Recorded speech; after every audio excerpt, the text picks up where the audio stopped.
Who are you wearing? Oh, yes, I do know. It's Gaurav Gupta, and it's literally, it came off the Paris runway just recently from a very tall person onto a very short person.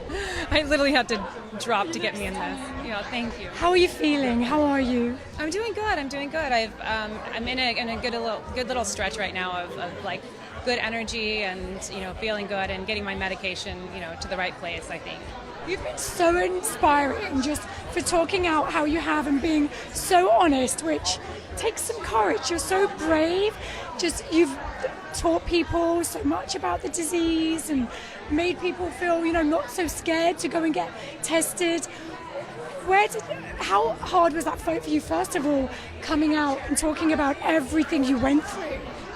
Well, the question is, how hard was it? Yeah, to find the courage to come out and talk about everything. Well, it was when I first got the diagnosis, I told John I don't want to tell anybody. I was just like, lock it down. I don't want to say anything to anybody. And it's not because I was ashamed or embarrassed or anything like that. It's because I just had this massive mountain in front of me that I had to climb, and I just didn't want to deal with people in my life who would be worried about me. Understandably, I'm like, wow, I can't just deal with phone calls and text messages and people checking in. I just had to be able to go forward, and I really had no intention of really talking about it. Just like, let me just get through this. And then it was after my 4th surgery, and it had been a lot in a short time period, and I was looking back on photos, and I saw a photo of my son and I playing and laughing, and I thought, oh my God, I had breast cancer in that moment.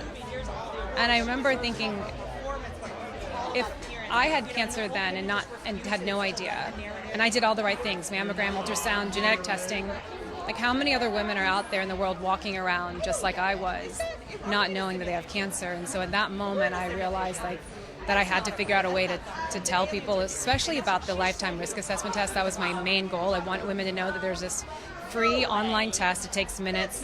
You don't have to sign up with your email. You don't have to subscribe to anything. You just go online, you take it, and it'll give you a score, and it'll tell you how high your risk is of getting breast cancer in your lifetime.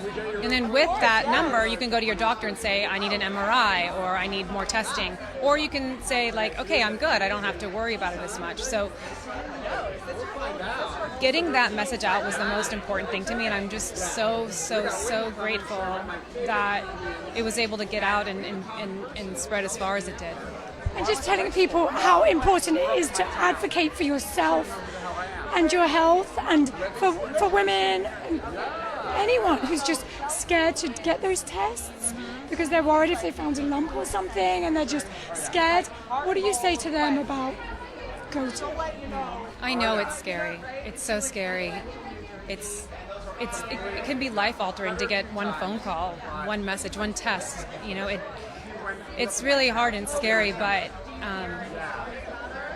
your future self is depending on the you today to do the right thing and to be proactive, because you look into 10 years in the future, you're thinking like, oh, if I had only just done A, B, or C. And so it's just, I know it's hard, but it's just something that you have to tell yourself that you have to do, because sometimes your life does depend on it.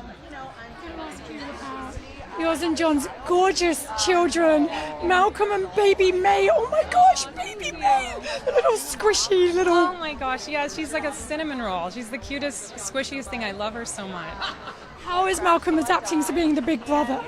He is amazing, I will say, because it's always frustrating to me when I would hear people say, like, oh my gosh, it's amazing, they're getting along so well. I thought I was, like, my head was going to explode.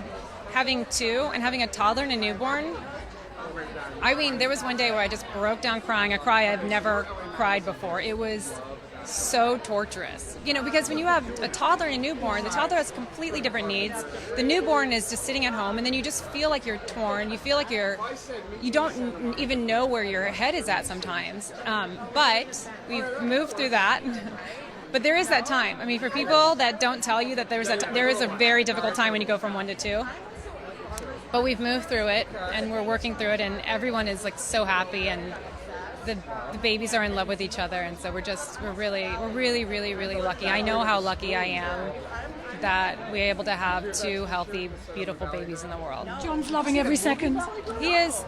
the best. He's just the best. There's no one else like him. He's the best father my children could ever ask for. Truly, the best.